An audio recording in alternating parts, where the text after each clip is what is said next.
ఉన్నారనేటువంటి విషయాన్ని ఇప్పుడొక్క 30 సెకండ్ల పాటు చూద్దాం. రాజు గురువుగా ఉన్నాడు. రాజు యొక్క వాహనము నావ. మంత్రి కుజుడుగా వ్యవహరిస్తున్నాడు.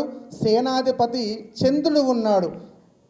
సస్యాధిపతి శుక్రుడు, ధాన్యాధిపతి బుధుడు, అర్ఘ్యాధిపతి చంద్రుడు, మేఘాధిపతి కూడా చంద్రుడే ఉన్నాడు. రసాధిపతి అంటే చెరుకు ఇట్లాంటి రసములతో కూడుకున్న పంటలకి సూర్యుడు అధిపతి. నీరసాధిపతి శుక్రుడు. పశుపాలకుడు శ్రీకృష్ణుడు. పశుపాలక స్థాన సంరక్షకుడు కూడా శ్రీకృష్ణుడుగానే ఉన్నాడు. ఈ సంవత్సరము 4 తూముల వర్షమైతే 2 తూముల గాలి ఉన్నది. 11 వీసముల పంట ఉన్నది. అంటే జలాశయాలు సమృద్ధిగా ఉండి పంటలు బాగా పండి రైతులకు సంతోషము కలిగించేటువంటి యొక్క విషయము ప్రతిపక్షం వారి ద్వారా ప్రభుత్వానికి హెచ్చరించి అట్టి స్థితిగతులు కలిగించే అవకాశం ఈ సంవత్సరంలో ఉంది అని మనము గొప్పగా చెప్పుకునే అవకాశం ఉన్నది. ఇంతేకాకుండా ఈ సంవత్సరంలో మేషాది మీన రాశుల వారికి ఏ విధముగా ఉన్నది, వారి ఆదాయము ఎంత, వారి వ్యయము ఎంత, వారిని ఎంతమంది మెచ్చుకుంటారు, ఎంతమంది తిడతారు అనేటువంటి యొక్క విషయాన్ని మనం ఇప్పుడు ప్రస్తావన చేసుకుందాము. ఆదాయ వ్యయములు. మేషరాశి వారికి 1 ఆదాయం అయితే 5 వాళ్ళ ఖర్చు ఉన్నదండి. వృషభ రాశి వారికి 5 వాళ్ళ ఆదాయము 14 వాళ్ళ ఖర్చు. మిథున రాశి వారికి 8 వాళ్ళ ఆదాయము 11 వాళ్ళ ఖర్చు ఉన్నది. మరియు కర్కాటక రాశి వారికి 2 వాళ్ళ ఆదాయం ఉంటే 11 వాళ్ళ ఖర్చు ఉన్నది. సింహరాశి వారికి 5 వాళ్ళ ఆదాయము 5 వాళ్ళ ఖర్చు. కన్యారాశి వారికి 8 వాళ్ళ ఆదాయము 11 వాళ్ళ ఖర్చు ఉంటుంది. తులారాశి వారికి 5 వాళ్ళ ఆదాయము 14 వాళ్ళ ఖర్చు ఉంటుంది. వృశ్చిక రాశి వారికి 11 రూపాయలు ఆదాయముగా ఉంటే 5 రూపాయలు ఖర్చు ఉంటుంది వృశ్చిక రాశి వారికి. ధనస్సు రాశి వారు 14 రూపాయలు సంపాదిస్తే 11 రూపాయలు ఖర్చు పెడతారు ధనస్సు రాశి వాళ్ళు. మరియు మకర రాశి వారికి 2 రూపాయల ఆదాయము 8 రూపాయల ఖర్చు ఉంది. కుంభరాశి వారికి కూడా 2 రూపాయలు ఆదాయం 8 రూపాయల ఖర్చు ఉంటుంది. మీనరాశి వారికి 14 రూపాయల ఆదాయం మరియు 14 రూపాయల ఖర్చు అని ఉంటుంది. ఇందులో ఎక్కువగా ఖర్చు చేసేటువంటి వారెవరు అనంటే మేషము, మిథున కర్కాటక రాశి వారు, కన్యా రాశి వారు మరియు కుంభమీన రాశి వాళ్ళు ఎక్కువగా ఖర్చు పెట్టే అవకాశం వారికి ఉంటుంది. మరియు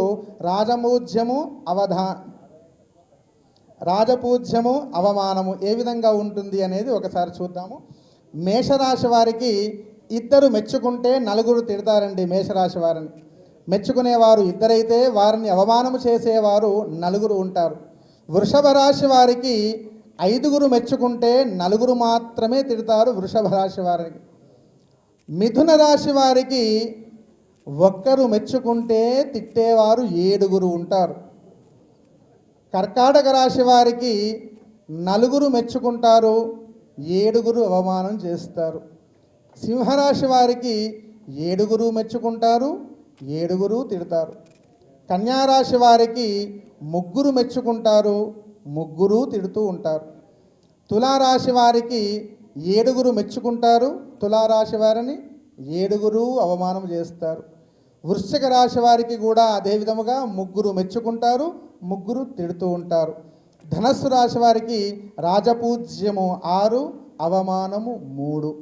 మకర రాశి వారికి రాజపూజ్యము 2, అవమానము 6. కుంభరాశి వారికి రాజపూజ్యము 5, అవమానము 6. మీనరాశి వారికి 1 రాజపూజ్యము 2 అవమానముగా ఉన్నాయి. ఈ విధముగా మనకి 12 రాశులు మేషాది మీన రాశులకి ఆదాయ వ్యయములు మరియు రాజపూజ్యము అవమానము ఏ విధముగా ఉన్నది అనే విషయాన్ని మన పంచాంగము చెప్పినది. మరియు ఇందులో మీనరాశి వారు, మేషరాశి వారు,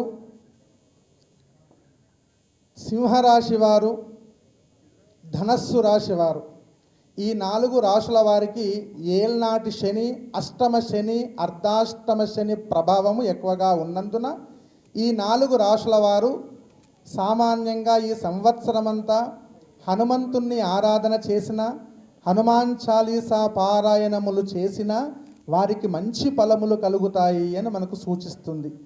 అదే కాకుండా వృషభ రాశి, మిథున రాశి మరియు కర్కాటక రాశి. ఈ రాశి వారికి అద్భుతముగా ఉన్నది అని చెప్పవచ్చు. ఆదాయ వ్యయములు ఎట్లా ఉన్నప్పటికీ కూడా గ్రహ సంచారంలో దాన్ని గ్రహచారము అంటాము.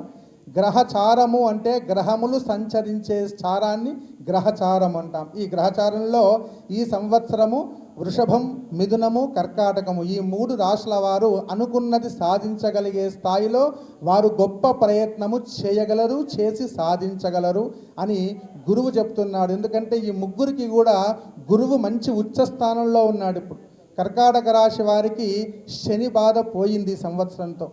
శని పోయింది కాబట్టి కర్కాటక రాశి వారికి శని ప్రభావము లేదు కాబట్టి గురు ప్రభావం ద్వారా వారు ఉన్నతమైనటువంటి స్థానముకు చేరగలుగుతారు, సాధించగలుగుతారు అని కర్కాటక రాశి వారికి, వృషభ రాశి వారికి, మిథున రాశి వారికి సూచించడం జరుగుతూ ఉంది.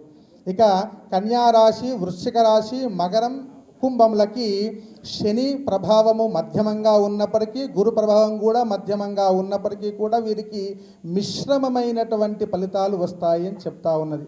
కాబట్టి ఈ విధంగా 9-12 రాశుల వారికి ఏ విధముగా ఉన్నది అని సూక్ష్మంగా వారి యొక్క గ్రహ సంపత్తిని, గ్రహచారాన్ని తెలియజేయడం జరిగింది. అంతేకాకుండా ఈ సంవత్సరంలో మూఢములు ఉన్నాయి. ఈ మూఢములు వచ్చేసి ఆషాఢ మాసంలోనే మూఢములు వచ్చాయండి. దాదాపుగా మనకు ముహూర్తాలు లేనటువంటి యొక్క మాసము ఆషాఢ మాసం. సో ఆషాఢ మాసంలోనే మనకు మూఢములు రావడం ద్వారా ఈ సంవత్సరం శుభకార్యాలకు ఎక్కడ కూడా ఆటంకము లేదు అని మనకు చెప్తా ఉంది. సాధారణంగా కార్తీక మాసంలోనూ మంచి ముహూర్తాలు ఉన్నప్పుడు మూఢములు వచ్చేవి, కానీ ఈ సంవత్సరంలో మనకు మూఢములు ఎక్కడ కూడా ప్రభావము చూపకుండా ఉన్నవి కాబట్టి ముహూర్తాలు అధికముగా ఉన్నవి. అంతేకాకుండా గ్రహణం ఉన్నదా అనేటువంటి భయం ఈ సంవత్సరంలో లేదు. ఈ సంవత్సరంలో మనకు చంద్రగ్రహణం కానీ, సూర్యగ్రహణం కానీ మన భారతదేశంలో గ్రహణము లేదు కాబట్టి గ్రహణ శూలను మన భారతీయులు పాటించవలసిన అవసరము లేదు అనే మాటను మనకు పంచాంగం చెబుతూ ఉన్నది. అంతేకాకుండా ఈ సంవత్సరము మొత్తంగా ఓవరాల్గా చూస్తే పరాభవ నామ సంవత్సరము కాబట్టి ఈ పరాభవ నామ సంవత్సరంలో గురువు అధిపతిగా ఉన్నందున ప్రజలు సుఖింతుదురు, సుఖపడుదురు అనేటువంటి యొక్క మాటను మనకు పంచాంగం చెబుతూ ఉన్నది. కాబట్టి ఇట్టి పంచాంగ శ్రవణము చేసిన, చూసిన, పంచాంగము విన్నా ఇట్టి మహత్తరమైనటువంటి ఫలితాన్ని అందరూ కూడా పొందాలని ఆకాంక్షిస్తూ, పర అంటే అమ్మవారు, భవుడు అంటే ఈశ్వరుడు కాబట్టి ఇక్కడ మనం ఈరోజు వారికే పూజ చేసినాము కాబట్టి అట్లా ఆ పార్వతీ పరమేశ్వరుడు వాగర్ధ వివ సంపృక్తౌ వాగర్ధ ప్రతిపత్తయే జగతః పితరౌ వందే పార్వతీ పరమేశ్వరౌ అని అన్నారు. కాబట్టి అట్లాంటి యొక్క ఈశ్వరుడి యొక్క తలపైన ఉన్నటువంటి ఆ చంద్రుడు చక్కనైనటువంటి కాంతిని ప్రసరిస్తాడు కాబట్టి మనందరికీ కూడా ఉన్నటువంటి అట్టి చంద్రుడు అందరికీ కూడా కాంతిని ప్రసరించి లోకాన్నంతా సుభిక్షముగా ఉంచుతాడు. అట్లాంటి స్థితిగతులతో గొప్పనైనటువంటి ఉన్నతమైనటువంటి స్థితిని ఆ చంద్రశేఖరుడు మనకు ప్రసాదిస్తాడు. ఈ చంద్రశేఖరుడు లోకానికి ప్రసాదిస్తాడు అని మనకు ఈ పరాభవము అనేటువంటి యొక్క నామతో ఉచ్చరించబడేటువంటి ఈ సంవత్సరం యొక్క సంపూర్ణమైనటువంటి ఫలితాన్ని విశదీకరిస్తూ ఉన్నది. స్వస్తి ప్రజాభ్య పరిపాలయంతాం న్యాయేన మార్గేణ మహిం మహిషా గోబ్రాహ్మణే